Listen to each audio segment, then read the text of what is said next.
आदरणीय सत्संग प्रेमी महान भाव था माताओं, अचरचर दोनों रूपों को प्रणाम।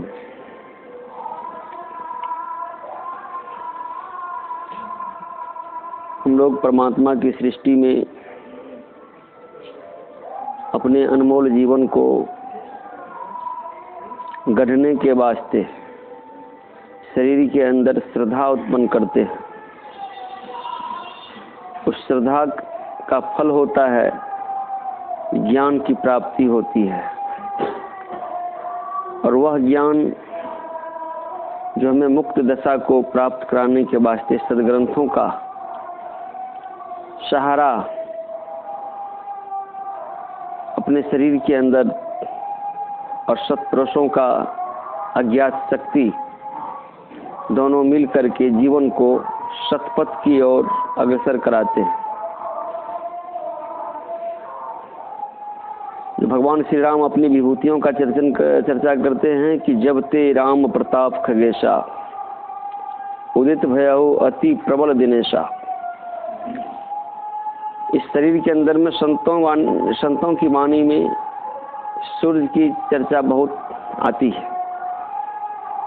भगवान श्री राम अपना स्वरूप कहते हैं कि हम जिसको दिनेश के यानी सूर्य के रूप में भाषित होने लग जाते हैं तो वह स्वरूप है उनका। प्रबल प्रकाश, परम प्रकाश दिन राति, वह दिन रात प्रकाशवान हो जाते हैं।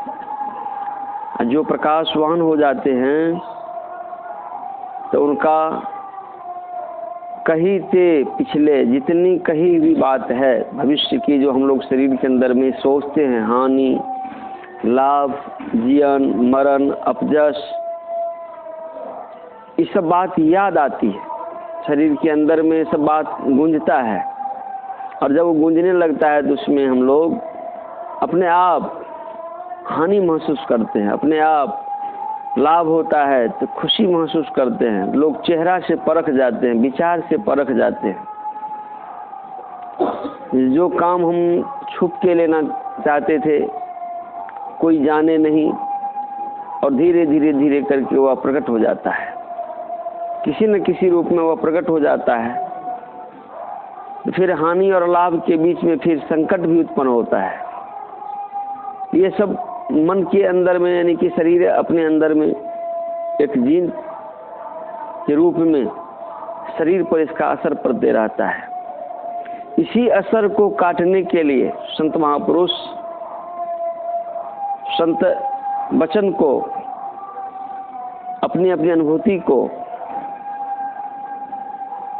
छोड़ते गए और भक्त उनको लिपिबद्ध करते गए, जिसका परिणाम हुआ कि हम आप उस मकान पर पहुंचते हैं। जैसे एक डॉक्टर साहब एक कुत्ता पाले। डॉक्टर साहब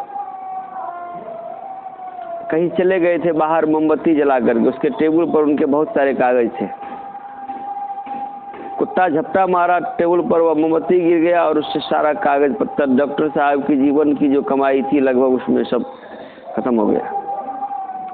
जब डॉक्टर साहब अंदर आते हैं तो देखते हैं जलती हुई मोमबत्ती के कारण हमारी सारी संपत्ति गायब हो गई। तो वह उस कुत्ते को पूछता है, तूने क्या किया? कुत्ते को जब पूछता है तूने क्या किया, तो मानव था वह, जो वह कुछ बोलता है कि मुझे क्षमा करिए कि हमने जान के किया कि अनजान में किया। तो डॉक्टर साहब चाहते उस कुत्ते को वही जान से मार देते, क्योंकि उनकी सारी संपत्ति गायब हो चुकी थी। लेकिन डॉक्टर साहब ने परिचय दिया कि अपने अंदर में झांका, हम मानव हैं तो मानवीय गुण के मुताबिक हम तो पूछ रहे हैं इनको जी क्या किया। ये एक प्राणी हैं, इनके शरीर में मानवीय गुण नहीं है और बोल नहीं सकता है। आखिर इससे तो जो घटना होनी थी हो ही गई, मेरी जो जानी थी संपत्ति हो ही गई। अगर इसको हम क्षमा नहीं कर देते हैं तो हमारा मानवीय मोल ही क्या है। और उस कुत्ते को वह बड़ी प्रेम से सहलाते हुए कहा, ठीक जो ने तूने जो किया सो ठीक किया। मतलब एक क्षमा करने का स्वभाव बन जाना मानव का एक प्रेरक जिंदगी हो जाता है। वह मानव इस धरती पर जब अपना समय बिताता है, जैसे हम आप देखते हैं वृक्ष अपना समय बिता रहा है, लेकिन वह वृक्ष कितना कष्ट सहता है हम आप देखते हैं। धूप, बरसात, गर्मी को सहन करते हुए दूसरों के लिए उपकार करते रहता है। हम मानव के लिए एक सीख मिलता है कि प्रकृति भी अपना गुण को बिखेरते रहता है। और हम मानव ऐसे भी हैं कि मैंने एक व्यक्ति को देखा, जवान गाछ को काट रहे थे चोरी करके, तब तक गाछ कट चुका, वो भी उसके खेत में नहीं था। फिर वह जब हम लोग के देखने के कारण लज्जित हो गए, हमने उसको कुछ नहीं कहा, हम छोड़ दिए चुपचाप। और वह दिन याद करने लग गए, कभी इसको बिरहनी काटा था तो उससे पैर कट गया था। तो उसकी पत्नी बहुत व्याकुल होती थी कि मेरे पति गुजर जाएंगे, कोई देखने आइए। तो मैं मन में सोचने लगा, जिस दिन बिरहनी काटा था तो उस दिन का वह दिन कैसा होगा। और आज स्वस्थ हालत में हुआ तो जवान वृक्ष को काट डाला और भी चोरी करके काट डाला। लेकिन कर्म का फल तो कर्म का फल है। कभी जब उनके ऊपर भी ऐसा समय आया जब हम भोजन कर रहे थे, छोड़ करके पहले देखने गए, जो होना था परमात्मा की मौज से हो गया, लेकिन परिणाम तो परिणाम है। स्वतंत्र हो करके कर्म कर सकते हैं, फल स्वतंत्र होकर के नहीं ले सकते हैं। यह तो बड़ा परिणाम है भयंकर। लेकिन अभी जो हम लोग सुने कि शरीर के अंदर में जो ऊर्जा है वह परमात्मा का दिव्य ऊर्जा है।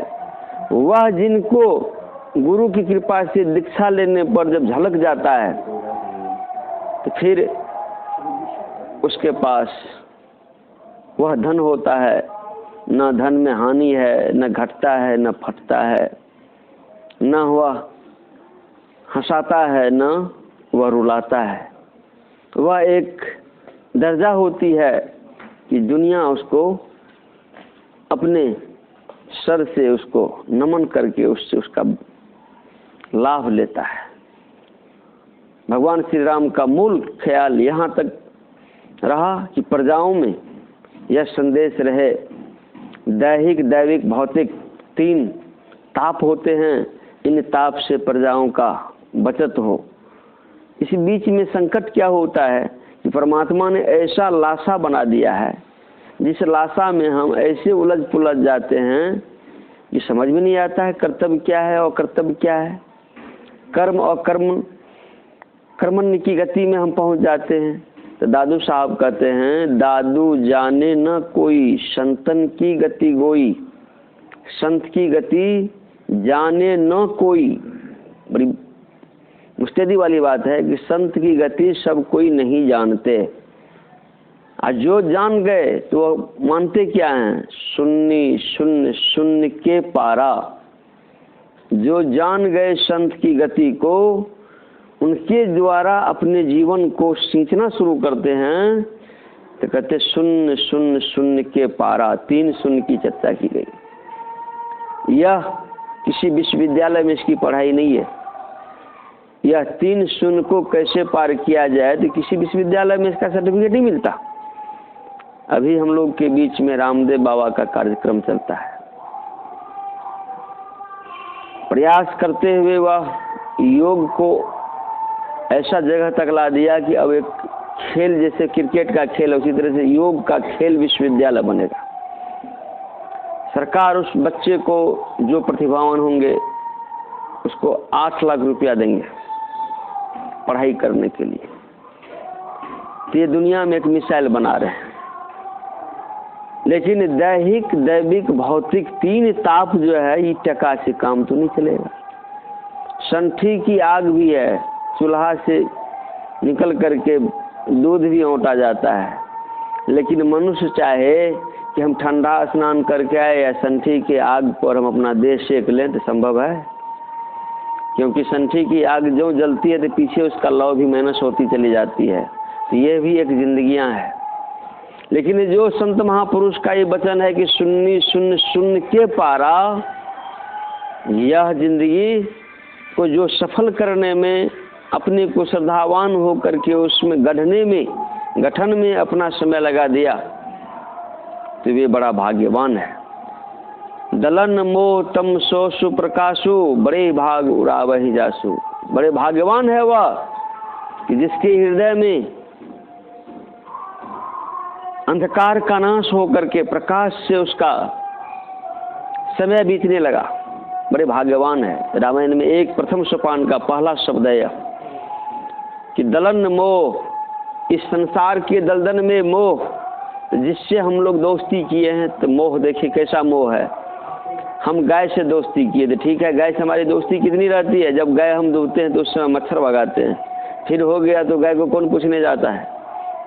एक दलन मोह देखा जाए वहाँ। हम आप परिवार बसाते हैं और परिवार जब शुरुआत होती है, उस परिवार के अंदर में कलह उत्पन्न होती है, जिसमें स्वार्थ का लेन देन होता है। अभी एक ऐसा भी मोड़ मुझे मिला, मेरे पास आएगा वह, संपत्ति किसी और का, ब्याजी किसी और का, और उसमें मरड़ बनेंगे हम। नहीं देंगे तब भी गए, देंगे तब भी गए। संपत्ति छूने में उसको भी परेशानी, अपनी ही संपत्ति अपने उसको घर छोड़ा के रखता है। अभी अब वर्तमान समय में हम जिस हालत में हैं, हम मने मन सोचते रहते हैं कि देखिए क्या है प्रभु का लीला। यह है कला। एक तरफ अपने पत्नी को खून चढ़ाते हैं, डॉक्टर के पास रखते हैं, एक तरफ पिताजी हैं 100 वर्ष से ऊपर, और अपने स्वयं एक भंवर में है, एक ऊपर से फिर दूसरा टोचन है उसी परिवार से। कलह देखिए, हम सुनते होंगे कभी किताब में, लेकिन आज जब मेरे जिंदगी के सामने हुआ करता है तो मैं मन में सोचती रहता हूँ, देख लीजिए क्या है जिंदगी और कितने पल की जिंदगियां हैं, इसमें कितने मिलने वाले लाभ हैं। सोचते रहते, देखते भी रहते हैं। अभी हमारे घर पर से हमारा भाई आया था कल। अब उस घर पर सिर्फ छोटी सी जमीन, बहुत बड़ी बात नहीं है, लेकिन उसको बंटवारा नहीं कर पाता। मुझे रात को पता चला कि हमको टेलीफोन करें, बोले बिल्कुल नहीं करना है, हमको तो नहीं है उस संपत्ति से मतलब, हम क्यों उसमें माथा पर आने जाए।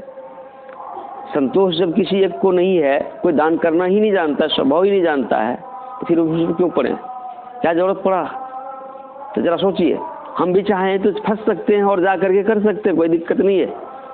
लेकिन कल एक बात यह भी सुनने को मिला कि एक महात्मा जी है मधुबनी जिला में, 10 बीघा जमीन खोज रहा है कि मैं अनाथ आश्रम खोल दूंगा। जिस अनाथ आश्रम में 2 बात रहेगी, एक व्यक्ति तो स्वयं बेसहारा हुआ कर दे तो अनाथ है ही, एक व्यक्ति को घर द्वार है लेकिन उसके बाल बच्चे उसको खाने ही नहीं देता है।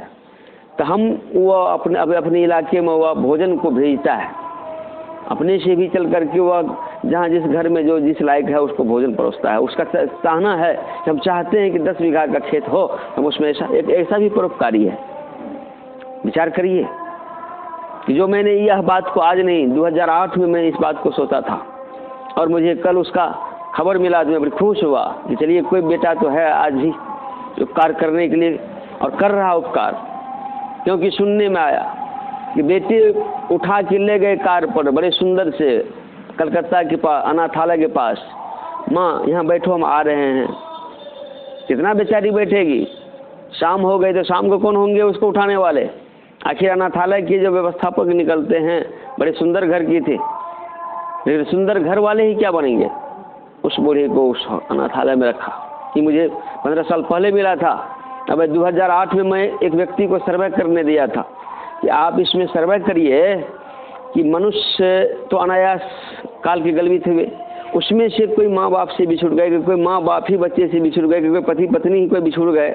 आप प्रयास करिए, उस बात को लिखिए। संजोग से व्यक्ति ही मर गया, उसका कागज मुझे मिला ही नहीं। किया था वो 600 व्यक्ति का लगभग सर्वे किया था, मुझे आया था बताया था कि हम 600 व्यक्ति का लगभग किए, लेकिन दूसरा टर्म में वो मर ही गए। अपना भी मर गया, अपना भाई भी मर गया उसका, तो हमको बुक प्राप्त ही नहीं हो पाया। उसमें से मुझे एक दो खबर ऐसी रही कि जो बच्चे अपने माँ बाप से उंगली पकड़ के पानी में से निकल रहे थे तो वह माँ बाप मर गए, वो बेचारे निकल गए। कुछ ऐसे बच्चे का भी मुझे सूचना मिला कि रुपये में बेच दिए गए। तो विचार करिए, यह कलह मोह का दलदल का शहर का स्थिति ऐसा है। इसी में यह भी विचार करिए कि धीरज धार विचार निरंतर, यह सुंदरदास जी महाराज की वाणी की, धीरज धारण करते हुए निरंतर विचार करिए, विचार उत्पन्न करिए अपने शरीर के अंदर में। विचार उत्पन्न करना ये बाहरी सत्संग से मतलब होता है कि सुंदर विचार को उत्पन्न करना। तो वह सुंदर विचार उत्पन्न करने से, सत्संग से मिलती क्या है कि सीख बहु, सत्संग सीख बहु सीख मिलती है।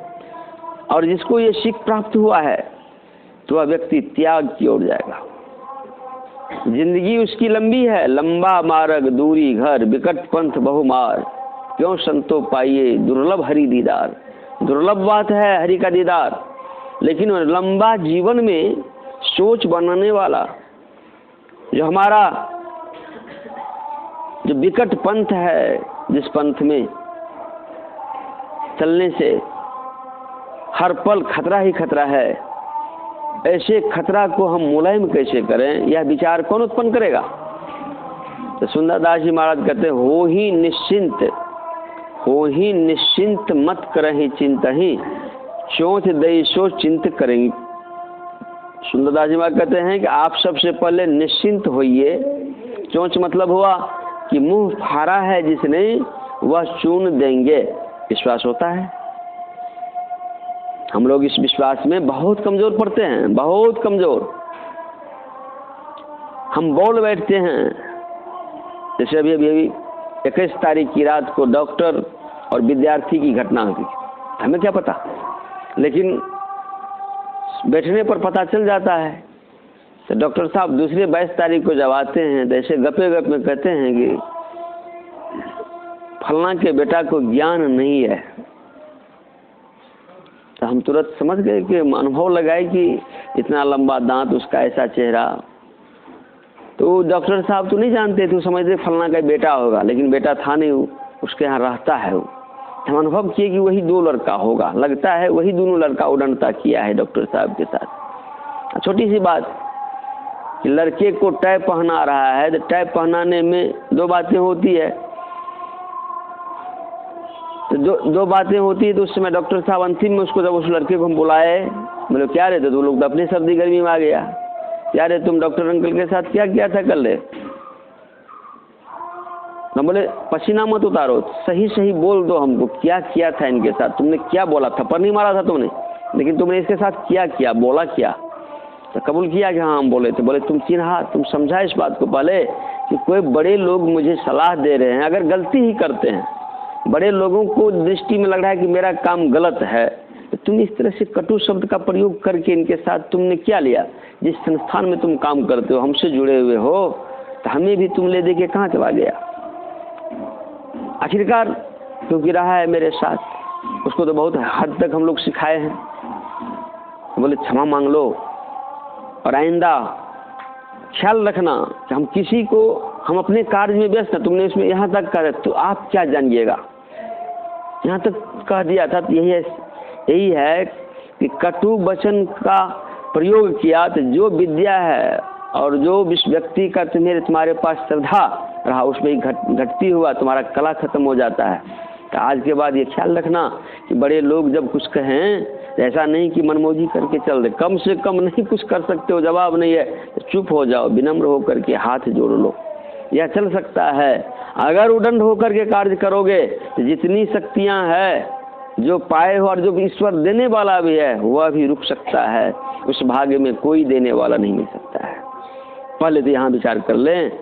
हम लोग भी करते हैं, समर्पित जीवन को समर्पण में हम रखें, अनुशासित रखें। प्रभु मैं सब विधि बात बिगाड़ी, संत लक्ष्मीनाथ जी महाराज की वाणी है कि सब विधि, तो विधि को तो जान, विधि मतलब होता है जैसे हम लोग कहते विधि वेता न्यायालय, तो वहाँ विधि बना हुआ है कि वकील साहब के माध्यम से जज साहब तक हमारी बात रखी जाती है।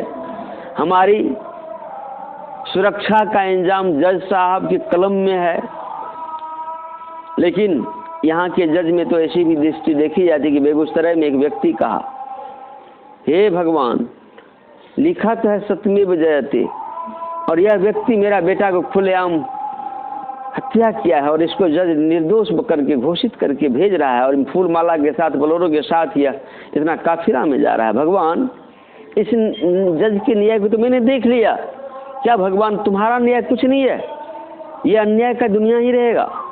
तो बाप तो इस तरह से कोर्ट में भी अपना विचार सुना रहा है, लेकिन कौन जाने जगत में खबर नहीं पल की, पल भर में क्या होने वाला है। तो जो व्यक्ति खुशी मना रहा है कि मैं हत्यारा हूँ, मैं हत्या किया और मैं इसके सामने उंगली दिखा के चल रहा हूँ कोर्ट से, देख लो मेरी जीत हो गई, तुम देखते रहो, तुम अपने झोला लेकर के टांगते रहो, जो उसको बोलना था जज के सामने बोल दिया, क्योंकि बड़े पैसे वाले व्यक्ति हुए। लेकिन अब यहीं से आगे चल रहे हैं तो ढाला गिरा हुआ था रेलवे का, तो वह अपने पावर में ही थे, तो फिर क्या, ढाला में अपना गाड़ी ठोक रहा है, हम गाड़ी ही ठोक करके निकलेंगे, लेकिन उधर से ट्रेन आ रही है, बस अपने आप ठोका गए, मतलब वहीं पे जितना था सब एक साथ कत्ल हो गया।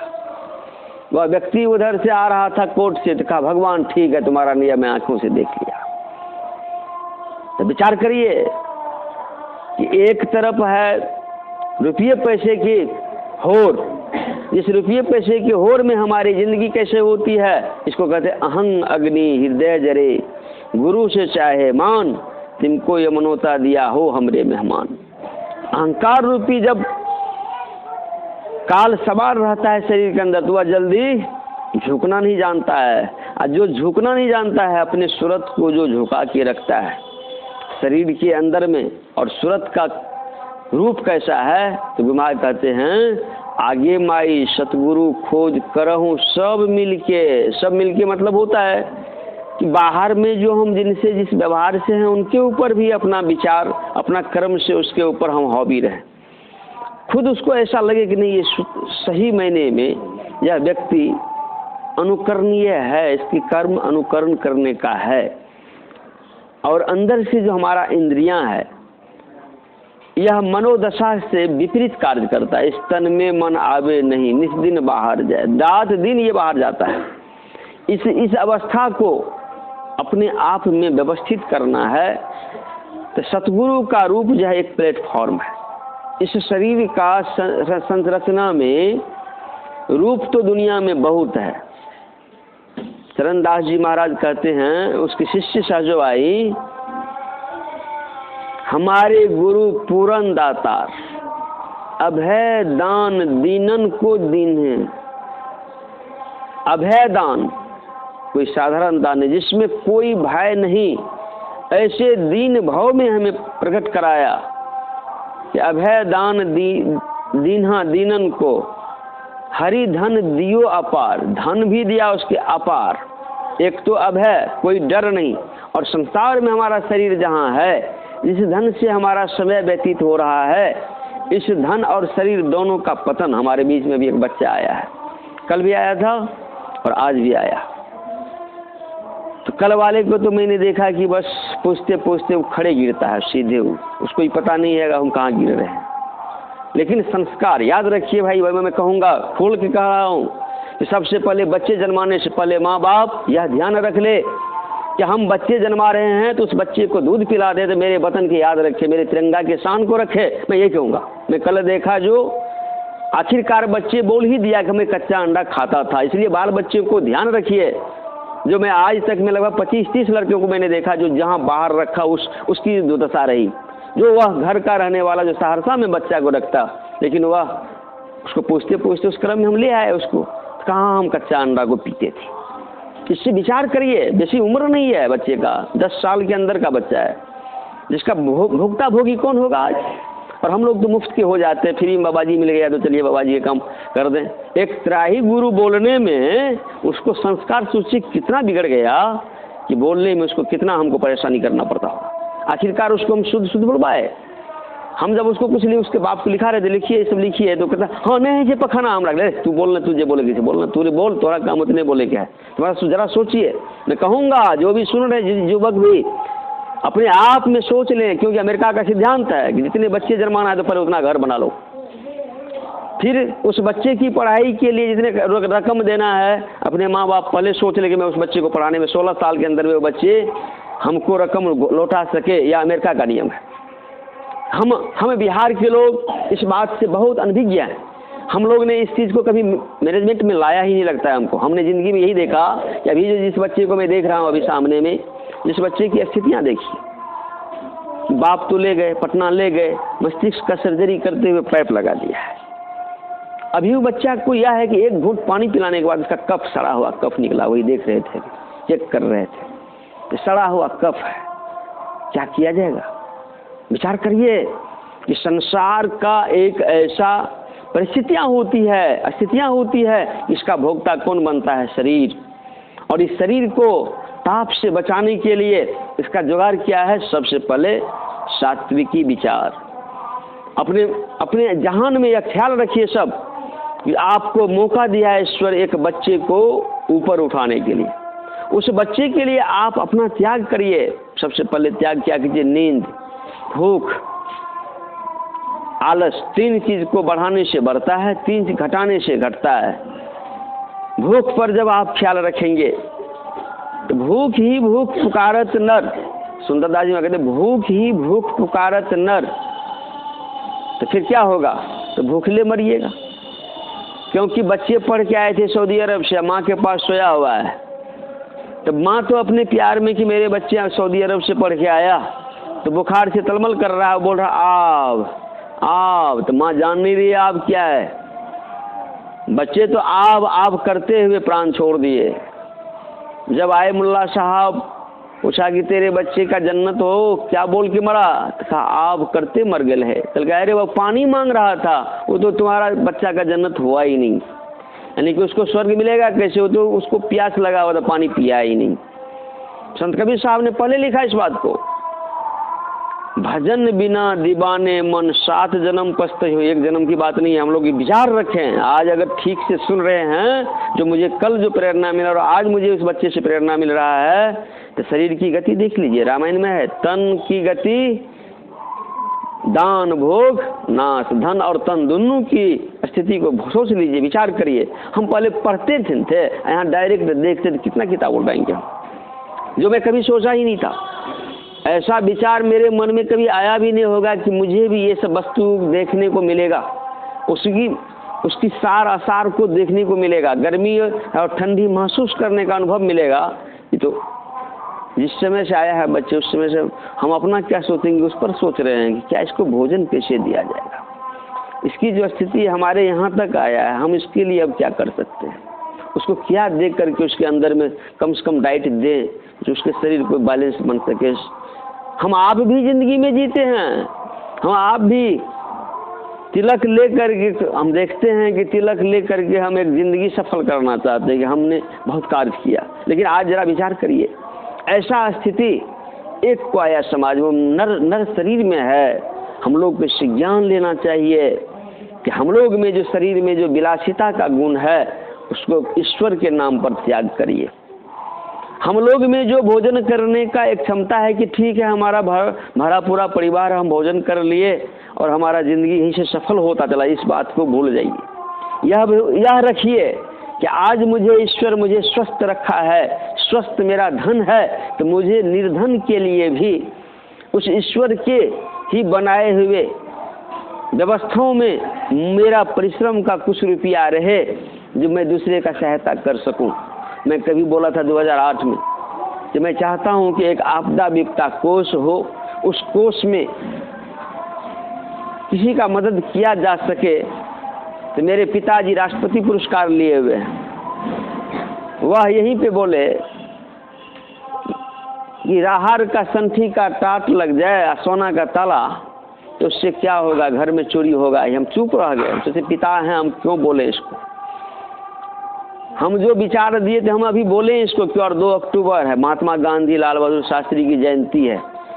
मैं जो विचार रखा तो उनको तो लगा है कि ऐसा बोलता है।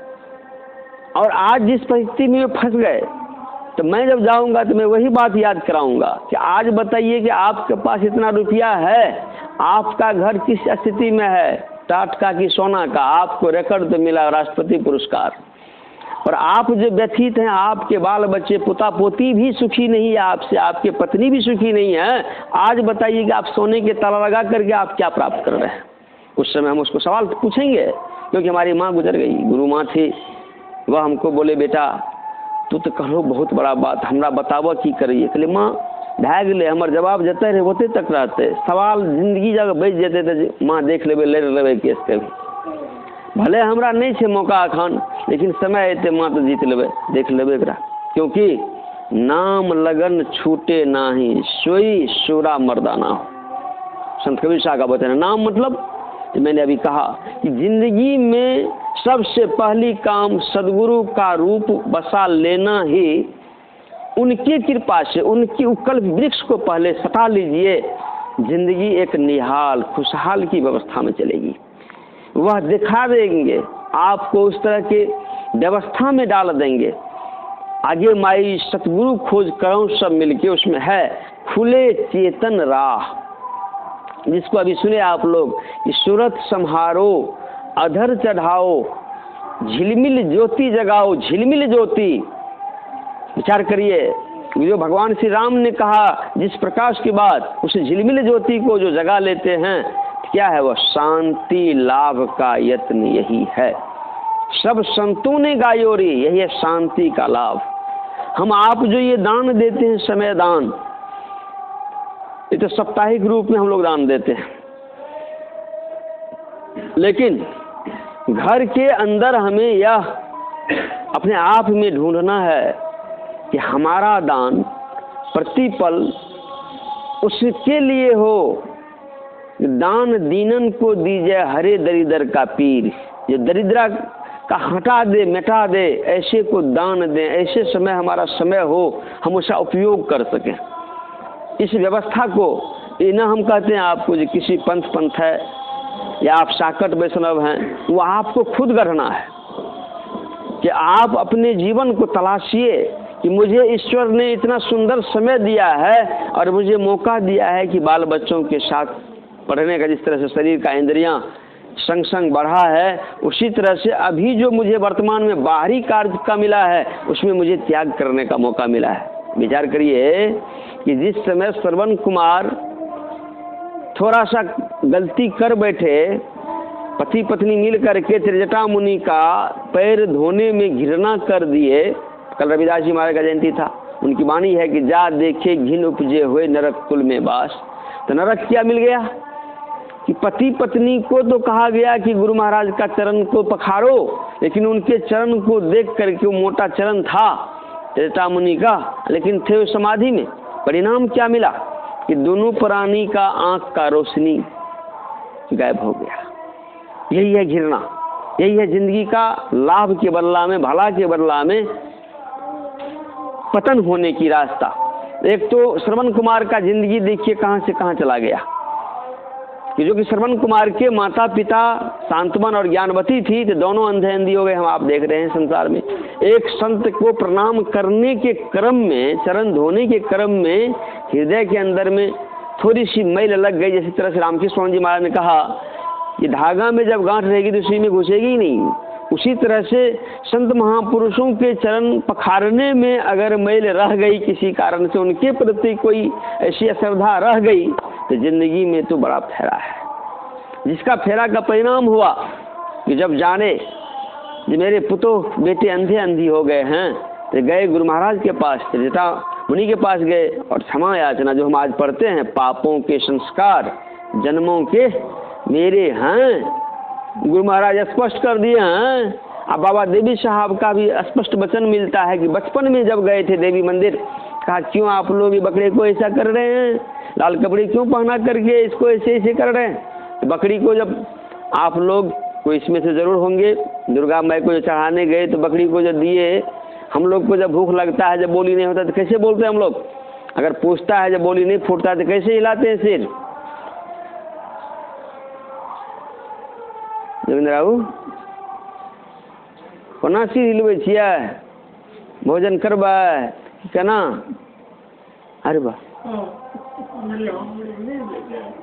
हाँ ऊपर नीचा। बकरी को जो देते हैं पानी तो क्या करता है? ऊपर नीचा करता है। बाहर बाहर देखने वाला देख रहा है। पंडित का बाप भी पंडित के पास जिसके बात को मान के दोनों सोचिए कितना बड़ा अपराधी बनते हैं और करके आए हैं भाई। और आज सोचते बाबा कहाँ हो ध्यान भजन, कहाँ कोनो लाभ भेले भाई। यहाँ तो खेला देखिए भाई, अपना जब भूख लगाते ऐसे ऐसे कर रहे हैं। बकरी के बच्चा को कटवा के ऐसे ऐसे करवा रहे। बकरी बच्चा के नहीं काटिए, कैसे काटिए कर। हाँ तो जरा वो विचार कर लीजिए कि समय आपका कैसा गया और कैसा जहान से आप निकल के आए हैं। और आप सोच रहे हैं कि बड़का पुण्य की डगर बना ली, ऐसी बात तो नहीं है। बाबा साहब ने यही बात कहा, अरे पापों का फल है रोग, स्पष्ट कर दिए कि पापों का फल है रोग। अब मैया के नाम पर बदनाम करके आप लोग बकरी को क्या बोली दे रहे हैं? आखिरकार बकरी बलि बंद ही करवा दिए बाबा साहब। तो मिलाइए बात को आज कि गुरु महाराज कहते हैं पापों के संस्कार जन्मों के मेरे हैं। और फिर संत का दयालुता का विचार क्या है? दया कर। दया मतलब याद कर। तो याद करोगे तो एक समय तुम्हारा जिंदगी में क्षमा भी मिलेगी, अनुदान मिलेगा। भारत सरकार की नौकरियां हो कि चाहे बिहार सरकार की नौकरियां हो। एक व्यक्ति का बाबा अखन तुरंत है देखियो नोटिस आबि गेलै, सोचलिए सरकार माफ कर गेलौं, आब कहै छै जल्दी जल्दी कहि दो। विकल्प एकेटा छै, वकील साहब ओकरा तीर कमान बना देलकै है, एने जमा करे ओने जा, एने कोर्ट में हाजिर हो हम जमा करेंगे आ ता घींच लेबै साल भर एना कहते। यहाँ की सरकार की दिए दूसरा हो कि माफ करेंगे कि नहीं करेंगे। करेदार बन के रहेंगे। लेकिन जरा सोचिए इतने कीमती शरीर में शांतवन और ज्ञानवती को जब ले गए श्री जटा मुनि के पास, तो सुनिए इस जन्म में तब इसको रोशनी आंख में नहीं आएगी। जो कि मैंने आप लोग को अभी सुनाया था कि एक बच्चे का अभी बाप इलाज करवा के लाया, जो थोड़ा सा इस नस पर ठोकर लगा था, जिसके परिणाम से उसका आंख चला गया। अभी ऑपरेशन करके लाया, मद्रास में किया ऑपरेशन। फिर भी अंदर के प्रेशर के लिए डॉक्टर ने जिम्मेदार नहीं हुआ, कहा रोशनी हम नहीं दे सकते, हम इसके लिए थोड़ा सा गुंजाइश बना दिया। तो जरा विचार करिएगा, मैं आप लोगों को बताते रहता हूँ जब मेरे पास आता है ऐसा, और जब खोज करके निकाल देते हैं कि आखिर यह रोग हुआ इसको कैसे, कहाँ चला आई। बाप माँ तो दिया पढ़ने के लिए, तो क्रिकेट खेलने के लिए किसने कहा उसको? कहा नहीं ना ठोकर लग गए। सही देखी न रे, तो लगा था उसको क्रिकेट का ठोकर, और उससे आँख चली गई, उसकी रोशनी चली गई, तो पढ़ना लिखना कहाँ जाएगा? बाप का इकलौता बेटा है, क्या करे बाप? विचार करिए, आप लोग को सुनाते रहते हैं। और वहाँ पे स्पष्ट कर दिए कि इस जन्म में इनको आँख की रोशनी नहीं आएगी। हाँ जब आ गए हो तो इनका पुत्र ही इसका पैर बनेगा, इनका पुत्र ही इसका पैर बनेगा। तो चलिए श्रवण कुमार हुआ। कभी आप लोग के बीच में मैंने एक अंधी का दान लिया था सितंबर महीना में, ध्यानाभ्यास चल रहा था। मैं उस समय यहीं पर अंधी थी, कामनी नाम है उसका। तो बोले ये तू अंधी भै के जन्मांध रही, लेकिन विचार कर ली कि नहीं हम जाए सत्संग में दान करें। तो हम सब सत्संगी जो थे यहाँ बैठे हुए, हम सबको बोले कि जरा विचार करिएगा, एक जमाना था कि जो एक त्रिजटा मुनि के प्रति श्रद्धा रखे तो उसकी आँख की रोशनी चली गई। और ये बेटी आज यह ख्याल करके हम गुरु महाराज को दान करने जाते थे, जो बेचारी को सामर्थ्य वाला आई, उसकी शादी हुई थी, उसके पति भी अंधे हैं। दोनों को हमने पूछा था, नहीं हम लोग तो खुशी से दान देने आया गुरुजी को। तो विचार करिए कि एक अंधे का भी दान हमें लेने का मौका मिला। और उस समय मैं मन में सोचने लगा कि गुरु महाराज ने लिखा, थे अंध बने फिरते बाहिर, अंतर पथ भेद न थे जाहिर, हमें बोध बुझाए सुझाए दिया गुरु साहब बाबा देवी ने। उस समय मैं उस बात को बड़ी रहस्य ले रहा था कि हम जो आंखों से देख लिया ये तो मेरे सामने रहेगा। जब तक जीवन है तो इसमें जीवन में इस बात को भी याद रखना पड़ेगा कि इनका भी दान हुआ था। जो आगे भविष्य में इस जन्म में आंख भले नहीं हो, लेकिन संत गुरु नानक देव जी महाराज कहते हैं, सुमरन कर ले मेरे मना, तेरी बीती उम्र हरि भजन बिना, देह नैन बिना। मतलब दूसरे जन्म में आंख मिल सके, जिसके लिए कहते कि सुमरन कर ले, सुमरन करिए, जो आपको आने वाले में संभल सकने का मौका मिल जाए। ये एक मौका दिया है ईश्वर ने हम लोग। जो कि श्रवण कुमार को जब तीर लगा था दशरथ जी से, कि उस समय वह सोचा कि कोई जानवर को मैंने मारा है। परिणाम मनुष्य उकला रहा है, कहा तीर निकालिए महाराज पहले, मैं छटपट कर रहा हूँ, लथपथ हूँ खून से, आप इसी पगडंडी पर जाइए, मेरे माँ बाप को पानी दे दीजिए। परिणाम कितना भयंकर है कि बेटे इतने देर क्यों लगाए थे, बेटे रहते तब तो बोलते। वह कहा क्या कि मैं आपका बेटा नहीं हूँ, घटना सुना दिए कि मैंने ही तीर मारा है। कहा अब किसके लिए पानी पीऊँगा मैं, जरा विचार करिए। जिस पानी के लिए लोग कहते हैं कि माँ बाप को हम सेवा कर रहे हैं, हमसे एक गिलास पानी वो ले लें, जीवन भर का पानी का याद नहीं रहेगा, लेकिन मृत्यु पर्यंत में अंतिम समय में चाहेंगे कि मेरा भी सेवा ले। मरने के बाद भी देखते हैं लोग जो पैन मुँह का ढार नहीं है, हमारे बाप आप कम से कम या हमारा बुझते हमारे बेटा पैन ढार लेके। जरा विचार करिए कि एक पानी लेकर आया दशरथ गए तो कितना भयंकर उसका दोष है, जो राजभवन भी प्राप्त है, अयोध्या नगरी भी प्राप्त हुआ, भगवान राम के पिता का श्रेय भी मिला। इसलिए गुरु महाराज ने कहा, करता जो नित अभ्यास ना, विश्वास है तो क्या, योग हृदय केंद्र बिंदु में युग दृष्टियों को जोड़कर योग का हृदय बनाइए। उसमें युग दृष्टि, गुरु कृपा से वह युग दृष्टि जिसका खुल गया तो वह कौन सब काम करेगा, मन मानसों को मोड़ कर, आशा निराशा को छोड़कर, सूरत चला प्रभु मिलन को, विषयों से मुख को मोड़ कर, विषय से मुख को मोड़ के चलेगा। यही एक स्पष्टवादता, यह विचार है। इस विचार को जो अपने आप में धारण कर लिया तो वही तो महान कर्तव्य को पूरा करेगा, वही तो महान धार्मिक अनुभव को प्राप्त करेगा। तो ये गुरुदेव की कृपा से हम लोगों को जो ये अवसर मिला, और मैं कभी ऐसा सपना नहीं सोचा था कि मैं मकान बनाऊंगा, मेरा सपना ही नहीं था कभी ऐसा कुछ, मैंने मन में सोचा ही नहीं था कि मकान बनाऊंगा, मेरा मन में कुछ भी एक रत्ती भर भी नहीं था।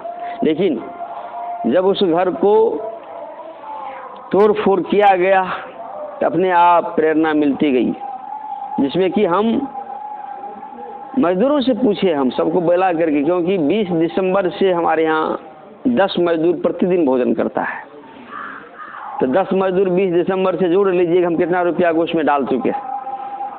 लेकिन उस क्रम में उसी मजदूर से हमने पूछा कि आप लोग घर बना रहे हैं भाई, अपना समझ के बना रहे हैं, बताइए हमको, बताइए कि इस घर में हमको क्या करना चाहिए।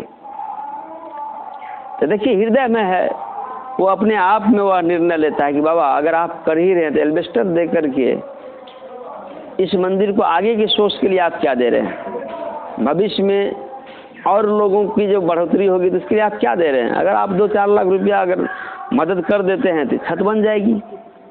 चलिए भाई, एक बूढ़ा उसमें से आकर के उठता है, 500 रुपया ले जाता, कहते लीजिए हम संकल्प लेते हैं कि इसको छत बनाने के लिए मैं आपके साथ रहूँगा।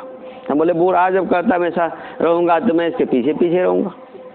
मैं वहीं से शुरुआत किया था मैं, और आज मुझे जो स्थिति मिली उसमें एक पाया हम राउंड में नहीं दे पाए थे, जिसको सब लोग पहले कहते थे ठीक है लौट ले लेगा छत, लेकिन वह आज मुझे तोड़ना पड़ रहा उस घर में बना हुआ। मैं आया जब देखने वाले जो अनुभवी हैं, कहा बाबा अभी आप थोड़ा सा खर्च नहीं करिएगा तो पीछे 10 लाख रुपया देने के बाद भी इसको आप बढ़िया नहीं कर सकते। जो आप कर दिए उसमें से इसको भी आप कर ही डालिए तो अच्छा रहेगा। तो देख लीजिए गुरु कृपा है, तब भी मैं खुश हूँ।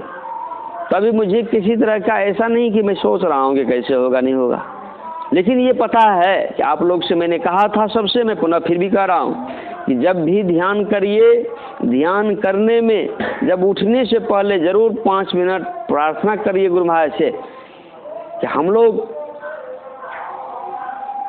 सरल जग में प्रचारी का भाव बना करके सरल भाव में कार्य संपन्न हो। जिस तरह से प्रकृति स्वयं सरल करती है सब कार्य को, उसी तरह से कोई हलचल में नहीं, और किसी को हम घात न पहुंचा दे। कोई मजदूर हमारे यहाँ रोने वाले नहीं बने।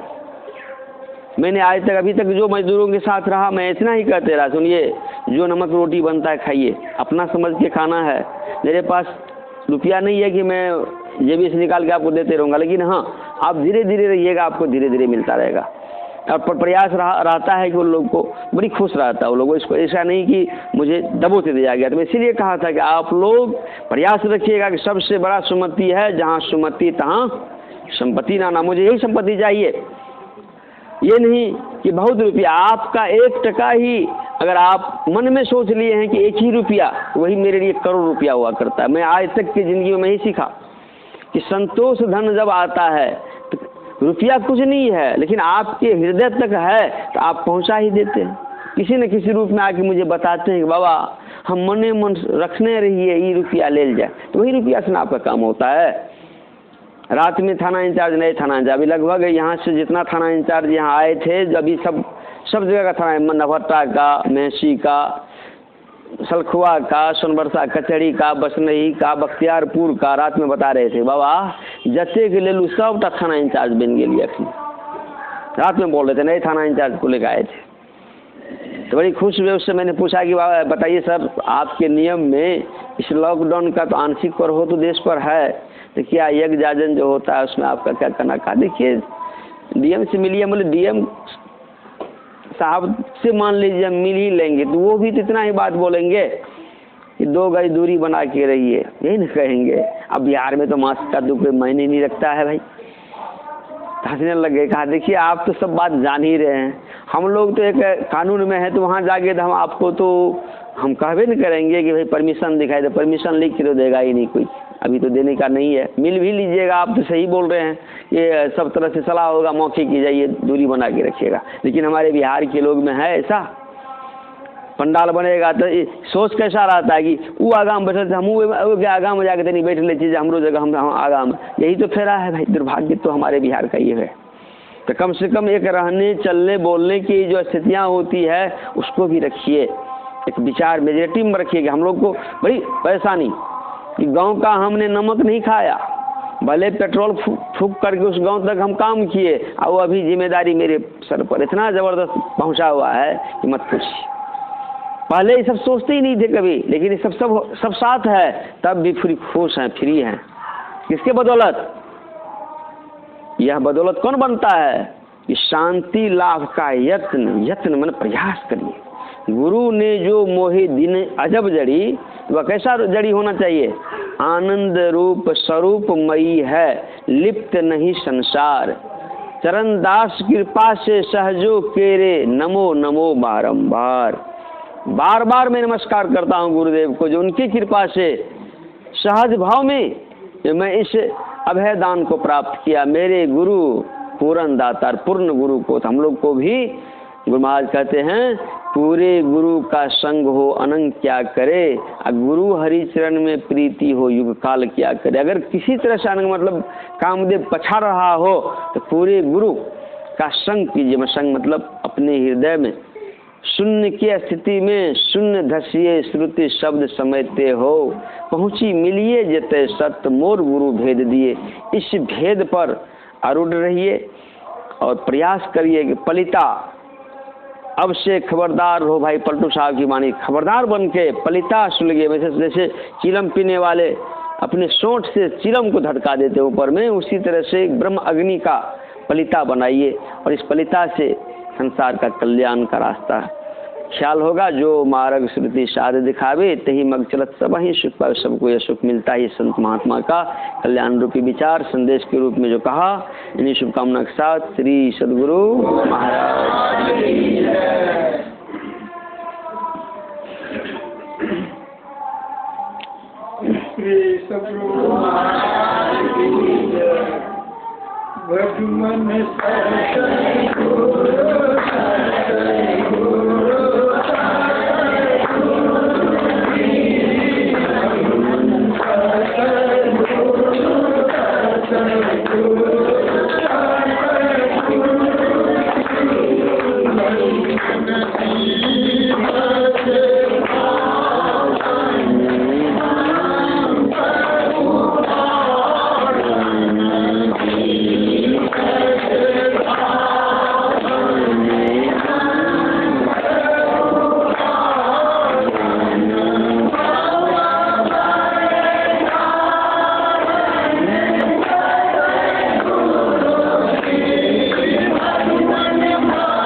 पीछा आएंगे